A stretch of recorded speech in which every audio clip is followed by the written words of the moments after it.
Të kesh 250 ditë pushim në vit, mbi 130.000 euro pak dhe mjaft kohë për projektet personale, tingëllon si puna e ëndrave. Por për Amelie Lundstad, 29 vjeçare, inxhiniere procesesh në një platformë nafte pranë brigjeve të Norvegjisë, kjo jetë vjen me shumë sakrifica.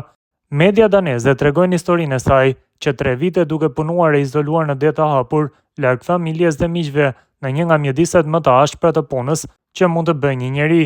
Ajo punon me turne 2 javor, me nisje që para orës 6 të mëngjesit ose në mbrëmje, çdo ditë fillon me ndërimin e ekipit, planifikimin e detyrave dhe kontrollet e sigurisë. Si përgjegjës sezone, Amelie duhet të garantojë funksionimin e saktë dhe të sigurt të proceseve teknike të platformës.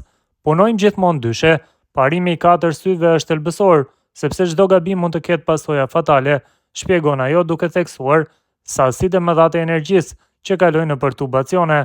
Presioni psikologjik, izolimi dhe mungesat e gjata larg familjes bëjnë që shumë njerëz të mos e përballojnë dot këtë punë, por sipas saj, shpërblimi është një jetë me liri të jashtëzakonshme.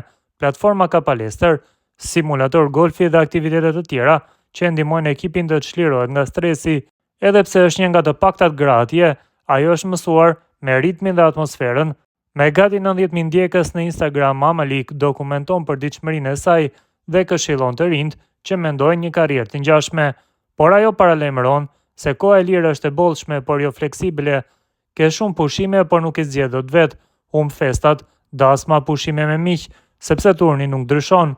Për të çelësi është që njeriu të ketë gjithmonë një qëllim dhe një plan, ndryshe jeta mes valve bëhet e vështirë.